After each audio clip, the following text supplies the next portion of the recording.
Assalamualaikum warahmatullahi wabarakatuh. Semoga selalu dalam keadaan sehat. Pada video ini, dengan Bu Esti, kita akan membahas mata pelajaran Bahasa Indonesia. Silahkan kalian siapkan buku dan alat tulis, serta jangan lupa tetap semangat, tetap sehat, dan selamat belajar. Pada kesempatan kali ini, kita akan membahas mengenai unsur intrinsik dan ekstrinsik teks cerita sejarah. Unsur intrinsik adalah unsur yang terkandung langsung dalam teks cerita tersebut.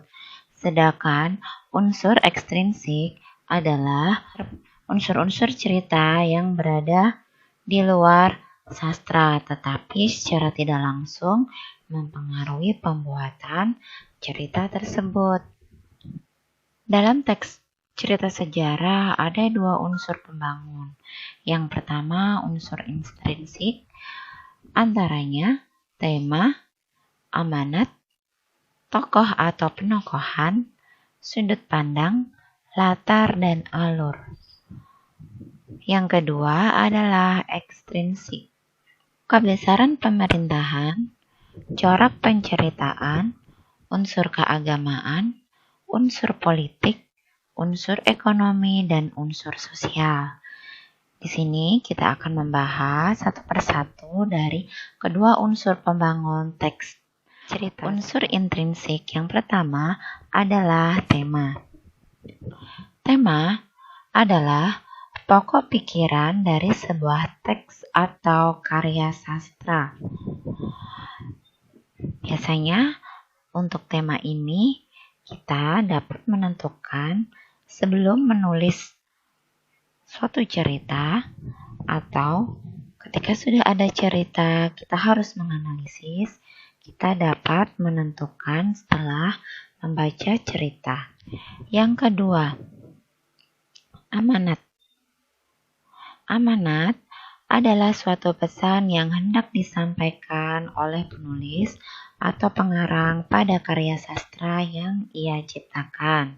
Atau amanat juga berarti nasihat yang disampaikan penulis melalui karyanya. Amanat ini positif ketika semua isinya berkaitan dengan pesan moral dalam kehidupan sehari-hari, yang nantinya pesan tersebut dapat dijadikan contoh oleh pembaca atau audiens sepanjang hidupnya. Tidak jarang, pesan juga bisa menjadi semacam peringatan agar orang tidak menyimpang. Yang ketiga adalah penokohan. Penokohan di sini bagaimana cara pengarang menggambarkan karakter tokoh-tokoh dalam suatu cerita. Ada tiga. Yang pertama adalah protagonis, merupakan tokoh yang mendukung cerita. Biasanya ada satu atau dua figur tokoh protagonis utama yang dibantu tokoh lain yang terlibat dalam cerita.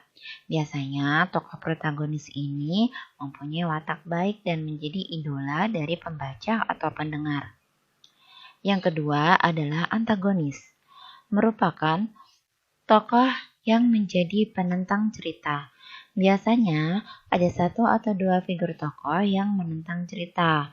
Tokoh ini mempunyai jenis perwatakan yang jahat dan dibenci oleh pembaca atau pendengar. Yang ketiga, tritagonis, merupakan tokoh pembagi atau penengah, baik untuk tokoh protagonis maupun antagonis. Kita lanjutkan, untuk yang keempat adalah sudut pandang. Sudut pandang adalah salah satu unsur fiksi yang menjadi kunci kesuksesan cerita.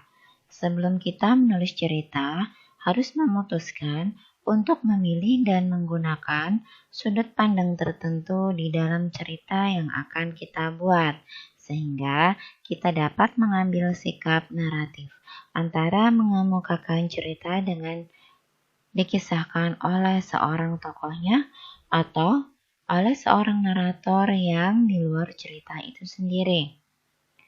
Ada 6 macam sudut pandang. Yang pertama adalah orang pertama tunggal. Orang pertama tunggal di mana penulis menggunakan kata ganti aku sebagai tokohnya. Kemudian orang pertama jamak. Mirip dengan sudut pandang orang pertama tunggal, tetapi tidak menggunakan kata ganti aku, melainkan dengan kata ganti kami. Yang ketiga, orang kedua. Penulis adalah narator yang sedang berbicara kepada kata ganti kamu dan menggambarkan apa yang dilakukan kamu atau kau atau Anda. Yang ketiga, orang ketiga tunggal. Penulis berada di luar cerita yang tidak terlibat dalam cerita tersebut. Penulis juga menampilkan para tokoh dengan menyebutkan namanya atau menggunakan kata ganti dia. Yang keempat, orang ketiga jamak. Penulis menuturkan cerita berdasarkan persepsi atau kacamata kolektif, di mana penulis akan menyebutkan para tokohnya dengan menggunakan kata ganti orang ketiga jamak atau mereka. Dan yang terakhir adalah sudut pandang campuran, di mana penulis menempatkan dirinya bergantian dari satu tokoh ke tokoh lainnya dengan menggunakan sudut pandang yang berbeda-beda. Aku, kamu, kami, mereka, dan atau dia. Unsur intrinsik yang kelima adalah latar. Latar adalah semua keterangan petunjuk pengaluran yang berhubungan dengan ruang, waktu, dan juga suasana. Ada 4 macam latar yang biasa digunakan dalam menyusun suatu cerita. Yang pertama adalah latar waktu. Latar waktu adalah saat di mana tokoh ataupun si pelaku melakukan sesuatu pada saat kejadian peristiwa dalam cerita yang sedang terjadi. Saya contohkan seperti pagi hari, siang hari, sore hari, di zaman dahulu, di masa yang akan datang, di masa depan, ketika matahari terbenam, ketika matahari sedang terik-teriknya, dan lain sebagainya. Yang kedua adalah latar tempat. Latar tempat adalah di mana tempat tokoh atau si pelaku mengalami kejadian atau peristiwa di dalam cerita.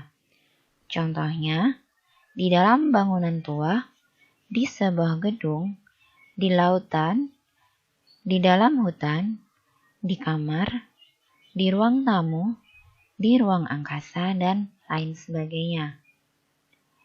3. Latar suasana.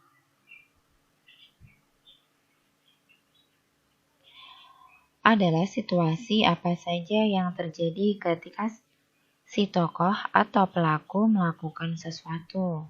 Contoh, saat galau, sedang sedih, gembira, lelah, dan lain sebagainya. Yang keempat, latar alat. Adalah peralatan apa saja yang diperlukan atau dipakai pelaku dalam suatu cerita. Contohnya, tombak, pistol, pedang, buku, pulpen, gelas, kursi, meja, dan lain sebagainya. Terakhir dalam unsur intrinsik adalah alur. Yang terakhir dalam unsur intrinsik adalah alur. Dalam alur ini ada 7 jenis alur dalam alur ini. Yang pertama adalah alur maju atau progresi, di mana dalam suatu cerita memiliki klimaks di akhir cerita. Biasanya menceritakan cerita yang rangkaiannya berurutan teratur dari masa kini ke masa lalu, dari awal sampai akhir cerita. Yang kedua adalah alur mundur atau regresi. merupakan sebuah alur yang menceritakan tentang masa lampau yang memiliki klimaks di awal cerita. Merupakan rangkaian peristiwa dari masa lalu ke masa kini. 3. Alur sorot balik atau flashback, di mana pengarang mendahulukan akhir cerita dan setelah itu kembali ke awal cerita. Pengarang bisa memulai cerita dari klimaks, kemudian kembali ke awal cerita menuju akhir. Alur campuran atau maju mundur merupakan alur yang diawali klimaks, kemudian melihat lagi masa lampau, dan dilanjutkan sampai pada penyelesaian yang menceritakan banyak tokoh utama, sehingga cerita yang satu belum selesai kembali ke awal untuk menceritakan tokoh yang lain. Alur klimaks, alur yang susunan peristiwa menanjak dari peristiwa biasa meningkat menjadi penting, yakni lebih menegangkan. Kemudian, alur anti klimaks merupakan alur yang susunan peristiwanya semakin menurun dari peristiwa yang menegangkan menjadi kendor dan berakhir sebagai peristiwa biasa. Dan terakhir adalah alur kronologis. Merupakan alur yang susunan peristiwanya berjalan sesuai dengan urutan waktu. Dalam alur ini terdapat hitungan jam, menit, detik, hari, dan sebagainya. Unsur pembangun yang kedua adalah ekstrinsik. Yang pertama adalah rekaman kebesaran, ketinggian, dan kegemilangan pemerintahan. Dalam teks cerita sejarah, lahir di istana dan dikarang oleh penulis golongan istana yang mempunyai daya kreatif tinggi untuk merekam kebesaran, ketinggian, dan kegemilangan pemerintahan. Yang kedua, corak penceritaan. Dalam teks cerita sejarah mengandung dua corak, yaitu fakta sejarah dan mitos. 3. Unsur keagamaan. Dalam teks cerita sejarah, unsur agama sangat kuat. Misalnya di Indonesia, banyak sejarah yang merujuk tentang perkembangan yang ada di Indonesia. 4. Unsur politis. Dalam teks cerita sejarah, biasanya terdapat konflik tentang perebutan kekuasaan atau daerah kekuasaan yang berhubungan dengan politik. 5. Unsur ekonomi. Teks cerita sejarah biasanya menceritakan kehidupan ekonomi pada zaman itu, misalnya berdagang, mencari ikan, dan bertani. 6. Unsur sosial. Dalam teks cerita sejarah, biasanya terdapat jenjang sosial, misalkan antara raja dan rakyat, atau antara penguasa dan rakyat. Sekian pembahasan kita kali ini. Terima kasih. Terima kasih telah menyaksikan videonya. Kita sambung pada video selanjutnya. Wassalamualaikum warahmatullahi wabarakatuh.